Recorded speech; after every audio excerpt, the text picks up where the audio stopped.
स्वागत है आप सभी का अल्फा कोचिंग सेंटर के इस लेटेस्ट वीडियो में।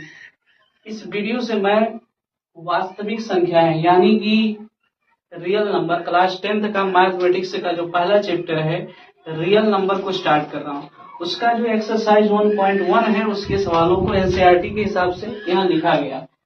निम्नलिखित संख्याओं को अभाज्य गुणनखंडों के गुणनफल के रूप में लिखना है।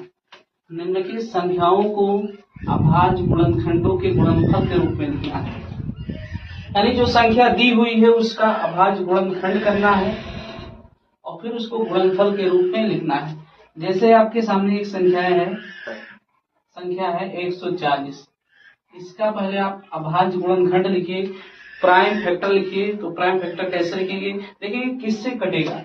मान लीजिए 140 है तो 2 से कटेगा, 3 से कटेगा, 4 से कटेगा, 5 से कटेगा। विभाज्यता का नियम आपको याद होना चाहिए, तभी सुगमता होगी इसको सॉल्व करने में।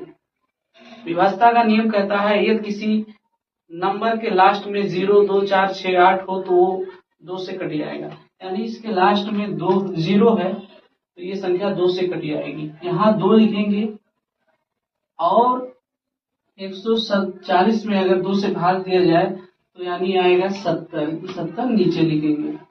उसके बाद में फिर देखेंगे 70 किससे कटेगा। 2 से सोचेंगे तो 2 वाला कहता है 0, 2, 4, 6, 8 हो तो नंबर 2 से कट जाएगा, इसलिए ये नंबर 2 से कटेगा क्योंकि इसके लास्ट में 0 है।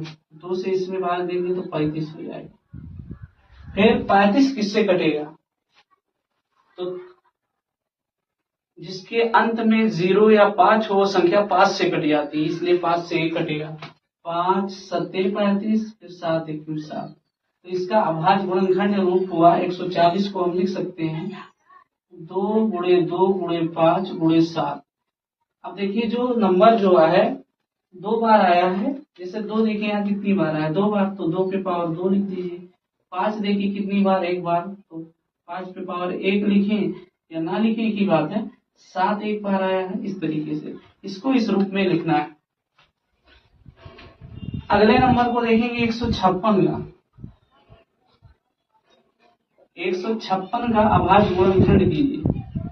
तो विभाज्यता का नियम अगर आपको याद है तो आसानी से कर सकते हैं, अन्यथा बार बार देखना पड़ेगा किससे कटेगा। तो विभाज्यता का नियम ये कहता है कि यदि 2 से पहले ट्राई करेंगे। 2 वाला कहता है यदि किसी नंबर का लास्ट का अंक 0, 2, 4, 6, 8 हो तो नंबर 2 से कट जाएगा। तो 156 को मैं देख रहा हूँ लास्ट में 6 है, यानी ये संख्या 2 से कट जाएगी। तो 2 से इसको काटेंगे, 2 7